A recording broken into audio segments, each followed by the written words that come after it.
Hey guys, welcome to Gunny Sharp Talk. I told you guys when I picked this up on April 29th, this is a Spyderco s45vn PM2, that I was not going to do like the conventional cardboard cutting and rope cutting and all that kind of stuff, testing, but I was going to carry it for a while. And I've had it in pocket since the day I picked it up.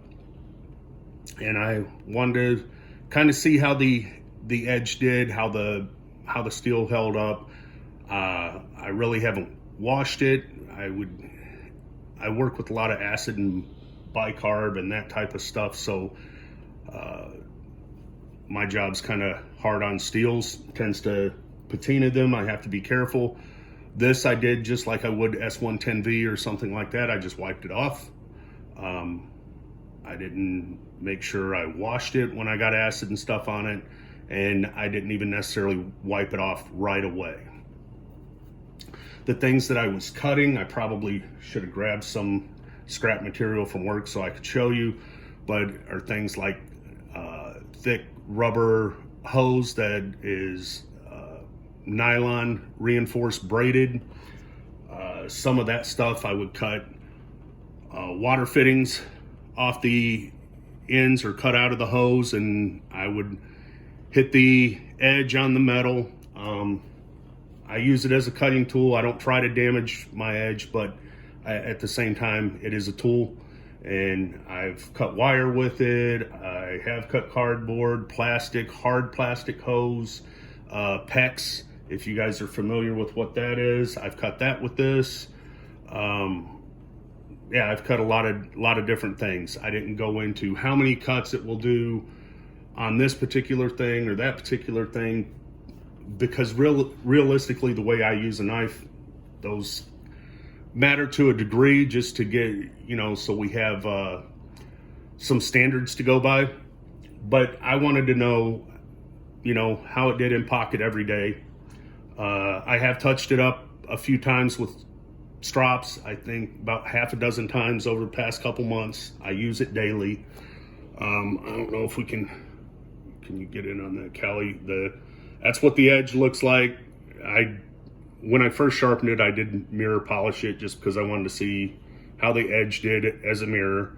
And it did pretty well doing all diamond sharpening. It still had some bite to it.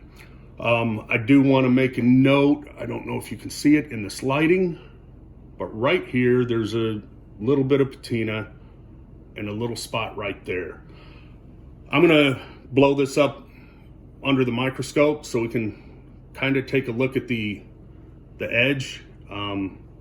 As far as, it's still being useful, I'm not at a point, without looking at the edge, just testing it, I'm not really at a point that I would probably touch it up on stones, because it's still nice and sharp. Now, I did, before the video, I had touched it up on a 0.5 micron poly diamond and stropped it a little bit. But when I say a little bit, I only did maybe half a dozen passes on each side. So I'm gonna clean this up so we don't pick up a bunch of dust and crap like that on it under the microscope. And this patina does not just wipe off with alcohol, so I'm pretty sure we'll see it's into the metal. Honestly, it's pretty light. I don't think I'll have an issue getting it off. But take like a rust eraser or even some chemicals. But I think what caused that is I did get a splash of a peracetic acid, 20% hydrogen peroxide combo. And I did wipe it off right away, but that stuff's pretty gnarly. And I have yet to see a metal that it won't patina or just eat through. Let's put this down here so we can have a different color background. All right, I want to look at this patina first if I can find it. There it is. So you guys can see that on there, and then the other one right there. So you can see that is kind of in the metal a little bit. To give a comparison, here's a K390, and you see that little dot right there? I've got a couple of those on there, but under the microscope, those are a little deeper into the metal, even though they're tiny. A little blacker, a little more black. I've tried to get those off. It's going to take, I haven't used a rust eraser, but I haven't been able to get them out yet. I've got several little spots like that from, that's just from the acid at work splashing on them. And I keep this blade coated with the EDCI. This one I haven't coated with anything. And honestly, man, I've been more impressed with this steel than I thought I was gonna be. It's held up pretty nicely. Reminds me a lot of LMAX, maybe a little tougher. That I would have to do a side-by-side comparison.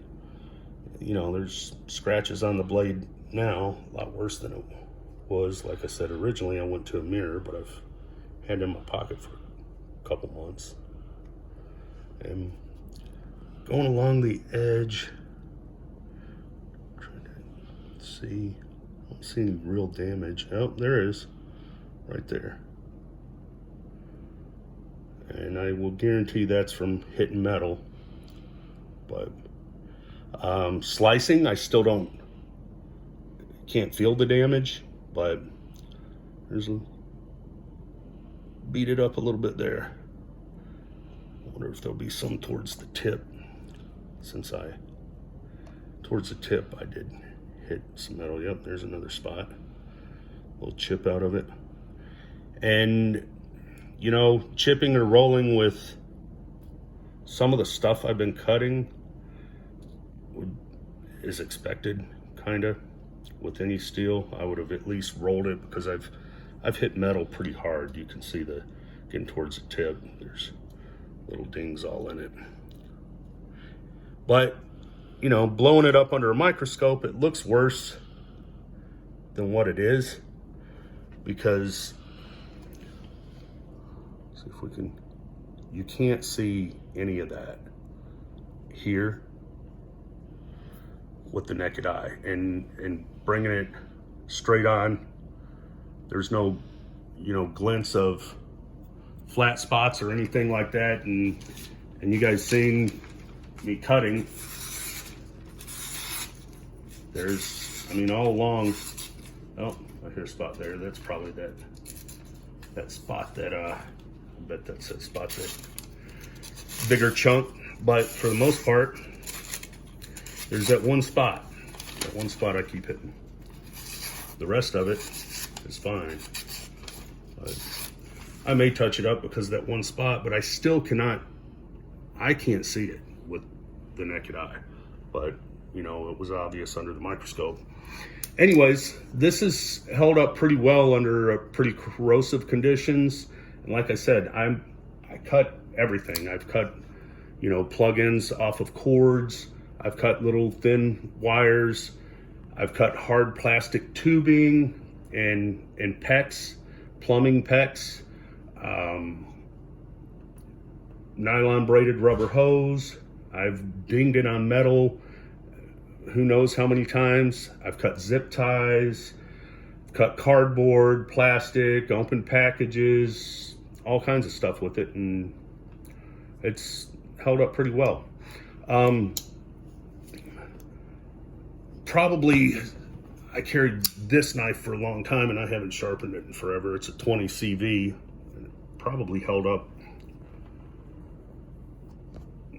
about as well as this. I don't know if there's any chips or dings in it because I've never looked. So, let's see. Move along. And I carried this for, I don't know, 6 months. but probably for 3 without touching it up other than strops. Yeah, so it looks like the 20 CV, I've got less chips and dings, so it held up hitting metal better than the s45vn did. But still, like I said, had I not blown it up under that, I never would have noticed. I wouldn't have known. It didn't slow down at all. I never really let it get too dull, because I don't any of my knives before I touched it up on a strop. But like I said, over the past 2 months, using it daily, I touched it up half a dozen times maybe. And I really like the scales on this. That lock stick, I said, I never did anything about it because I wanted to see if it'd go away, and it has not. But it's not, you can hear it, but it's not horrible. I mean, it's not a deal breaker. Everything else, the knife came centered. I've had no complaints. In fact, I still plan on carrying it for a while.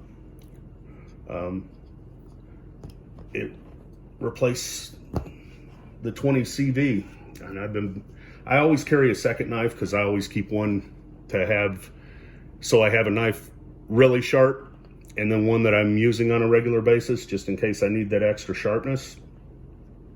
And I've been swapping the K390 and S110V kind of back and forth.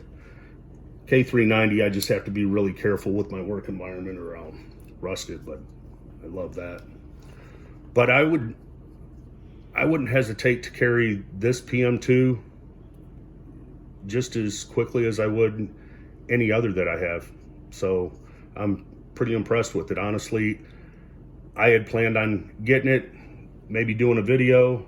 I thought about even doing some edge retention tests and then turning around and selling it, but it's turned into a keeper. Anyways, if you have any questions, post them down below. Like and subscribe if you would. Thanks for watching.